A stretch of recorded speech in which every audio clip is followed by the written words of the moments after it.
you can successfully run a chicken breeder's farm by one having the passion for the stipulated cause, the breeding itself, breeding.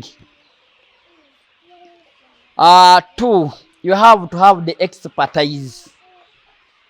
With the breeder's farm, it is a bit expensive, time consuming, and less lucrative if you don't have those two.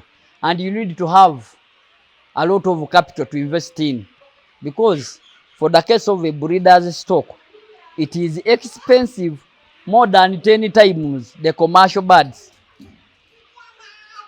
A case in point is these dual purpose breeds.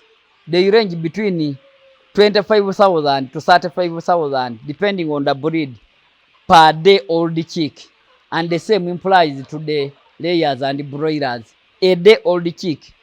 So if you don't have enough capital, of course, you can't.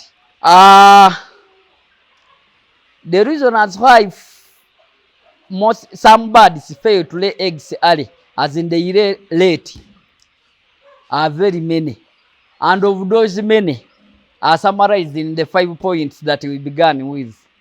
Mismanagement. That is 1. 2. Mistreatment and misvaccination is 3. Improper biosecurity. 4. Poor breed. And 5. Poor feeding. Those 5 points can lead to delayed laying or even failure to lay. With mismanagement, if the birds are mismanaged in such a way that they are meant to take a certain dewormer at a given date, you are meant to repeat a certain vaccine at a given date, like I said before.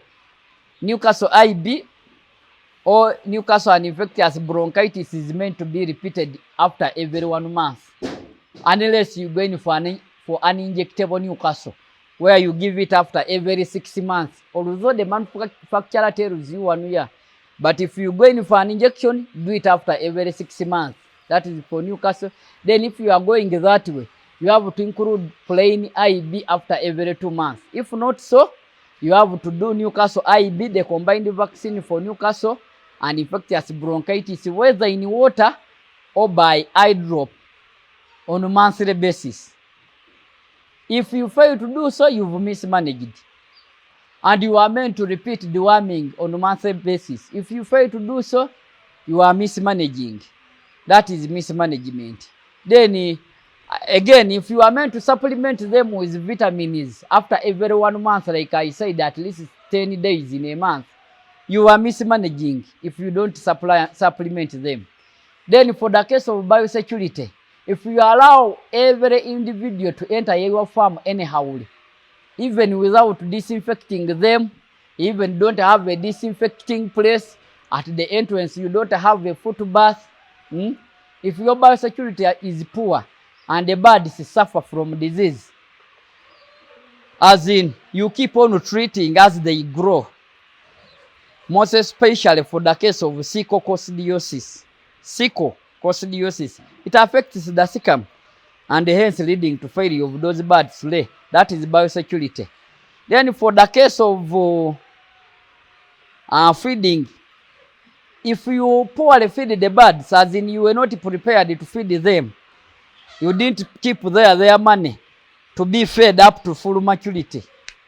This day you're giving them a different feed. The other day you are changing because you have limited money. You are you are poorly feeding those birds and they won't give results. They won't yield the results. Hence, either failing to lay or laying for a short time and they stop, or not laying to their maximum. Then, that is the feeding. I said the feeding, biosecurity, mismanagement. If you lack the passion for the birds, of course, you will not be there for them wherever they need you. You recognize the disease rate. And the more the bird suffers disease, I've told you, it reduces even in the growth rate. It reduces the feed conversion ratio, hence it won't put on the weight it is required to, and the other factors.